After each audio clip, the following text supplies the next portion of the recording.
像那个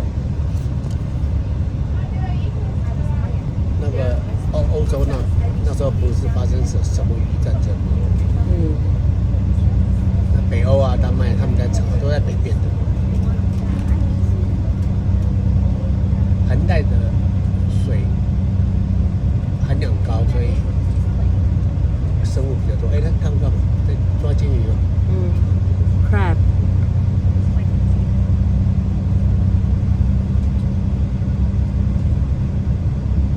Several years ago, the largest industries in Ketchikan were fishing and logging.